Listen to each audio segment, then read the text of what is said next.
آج اسلام آباد high court نے نارووال اسپورٹس سٹی کیس میں احسن اقبال کی ضمانت کا بھی تفصیلی فیصلہ جاری کیا ہے۔ نیب نے احسن اقبال کو 23 دسمبر 2019 کو گرفتار کیا، پھر 25 فروری 2020 کو تقریباً 2 مہینے کے بعد اسلام آباد ہائی کورٹ نے انہیں ضمانت پر رہا کیا اور آج اس کا تفصیلی فیصلہ جاری کیا ہے۔ اسلام آباد ہائی کورٹ کے چیف جسٹس اطہر من اللہ نے تفصیلی فیصلہ تحریر کیا ہے اور فیصلے کے مطابق نیب کا احسن اقبال کے خلاف الزام ہے کہ انہوں نے اختیارات کا غلط استعمال کرتے ہوئے نارووال اسپورٹس سٹی کے پروجیکٹ کو بنانے کے لیے جعل سازی سے منظوریاں لیں۔ نیب کا الزام ہے کہ احسن اقبال نے اپنے اختیارات کا غلط استعمال کرتے ہوئے پروجیکٹ کے اسکوپ میں اضافہ کیا اور غیر قانونی طریقے سے اس پروجیکٹ پر عمل درآمد وفاقی حکومت کے ذریعے کروایا۔ اس حقیقت کے باوجود کہ 18ویں ترمیم کے بعد یہ معاملہ صوبائی حکومت یعنی پنجاب حکومت کے پاس چلا گیا تھا۔ نیب کا الزام ہے کہ درخواست گزار یعنی احسن اقبال نے اپنے اقدامات سے قومی خزانے کو نقصان پہنچایا ہے۔ فیصلے کے مطابق نیب نے انکوائری کا آغاز کیا اور احسن اقبال کو جولائی 2019 سے لے کر دسمبر 2019 تک 5 دفعہ طلب کیا اور دسمبر کو جب احسن اقبال آخری دفعہ نیب کے سامنے پیش ہوئے تو نیب نے چیئرمین نیب کی طرف سے جاری کردہ گرفتاری کے وارنٹ کے تحت انہیں گرفتار کر لیا،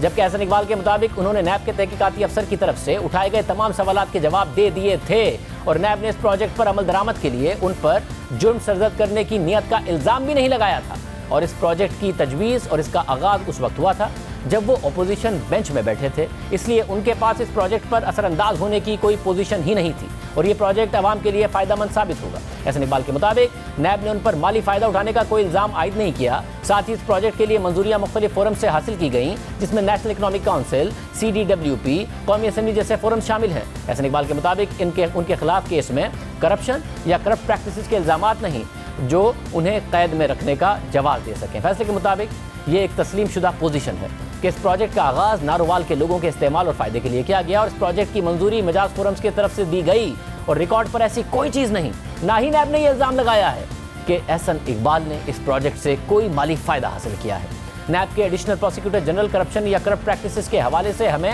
ناقابل تردید مواد نہیں دکھا سکے۔ فیصلے کے مطابق یہ ایک طے شدہ قانون ہے کہ کسی ملزم کو گرفتار کرنے کے لیے جو اختیار نیب آرڈیننس میں دیا گیا ہے اس کا استعمال جلد بازی یا بنا سوچے سمجھے نہیں کیا جا سکتا اور کسی کو اس کے آزادی کے حق سے محروم یا اس کے بنیادی حقوق میں مداخلت کا مناسب اور ظاہری طور پر جواز دینا پڑتا ہے۔ گرفتار کرنے کے اختیارات کو منصفانہ اور بلا امتیاز طریقے سے استعمال کرنا پڑتا ہے۔ کسی ملزم کو گرفتار کرنے کے لیے ناقابل تردید اور کافی مواد ہونے کی ضرورت ہوتی ہے اور ناقابل تردید مواد اس نوعیت کا ہونا چاہیے جو بادی نظر میں یہ ظاہر کرتا ہو کہ ملزم نے نیب آرڈیننس کے تحت جرم سرزد کیا ہے اور جو مواد ریکارڈ پر لایا جاتا ہے وہ بادی نظر میں یہ ظاہر کرتا ہو کہ ملزم کی مجرمانہ نیت تھی یا اسے غیر قانونی فائدہ حاصل کرنے کا عزم تھا۔ ان ضروری عناصر کی عدم موجودگی میں کسی ملزم کی گرفتاری کے اختیار کے ناجائز استعمال کے مترادف ہے۔ عدالتی فیصلے کے مطابق صرف یہ الزامات کہ ملزم نے اختیارات کا غلط استعمال کیا اس بات کا جواز نہیں کہ ملزم کو اس کی آزادی کے حق سے محروم کر دیا جائے،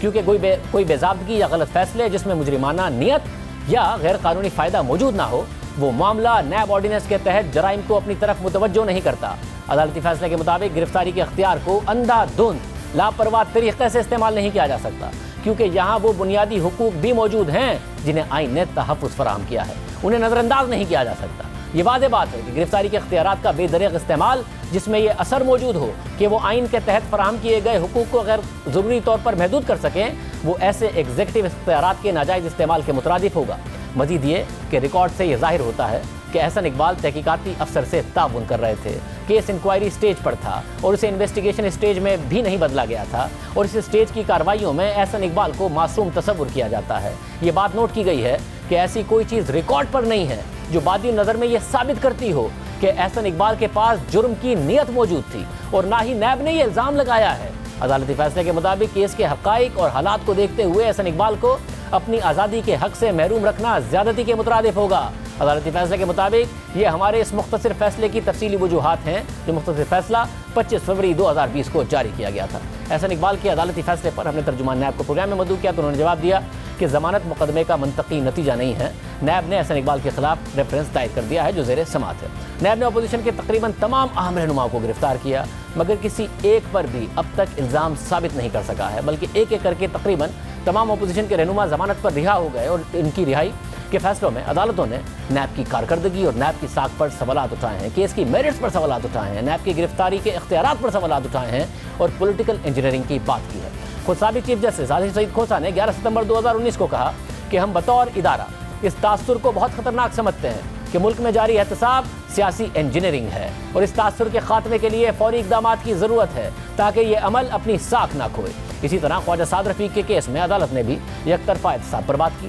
عدالت نے اپنے فیصلے میں لکھا کہ نیب کچھ جماعتوں کے رہنماؤں سے متعلق کارروائی کرتے ہوئے ہچکچاہٹ کا مظاہرہ کرتا رہا، البتہ بڑے پیمانے پر مالی بے ضابطگیوں کے الزام کے باوجود کارروائی میں ہچکچاہٹ کا مظاہرہ کرتا رہا، جبکہ کچھ جماعتیں جو دوسری سائٹ پر ہیں انہیں گرفتار کیا جا رہا ہے، مہینوں اور سالوں تک انہیں قید میں رکھا جاتا ہے اور اس کے لیے کوئی ٹھوس وجہ بھی نہیں بتائی جاتی۔ اسی طرح سابق وزیر اعظم شاہد خاقان عباسی کے کیس میں سندھ ہائی کورٹ نے اپنے فیصلے میں لکھا کہ عدالت نے یہ محسوس کیا کہ شاہد خاقان عباسی موجودہ وفاقی حکومت پر کھلم کھلا تنقید کرتے ہیں۔ ان کے خلاف ایک ریفرنس دائر کیا گیا جس میں وہ 7 مہینے قید میں رہے، پھر اس کیس میں ان کی ضمانت ہو گئی اور اس کے بعد یہ ریفرنس دائر کر دیا گیا۔ ہم نیب کی بدنیتی کو نظر انداز نہیں کر سکتے کہ نیب نے درخواست گزار پر سیاسی دباؤ بڑھایا تاکہ ان کی زبان بند کی جا سکے۔ سندھ ہائی کورٹ نے اپنے فیصلے میں مزید لکھا تھا کہ دلچسپ بات یہ ہے کہ جب نیب کے اسپیشل پروسیکیوٹر اور تفتیشی افسر سے پوچھا گیا کہ سندھ اور وفاق میں اکثریتی جماعت کے خلاف کتنے ریفرنس فائل ہوئے تو جواب نہیں دیا گیا۔ اپوزیشن کے رہنما الزام لگاتے ہیں کہ چیئرمین نیب کی مبینہ ویڈیو ہے جس کی وجہ سے وہ بلیک میل ہو رہے ہیں۔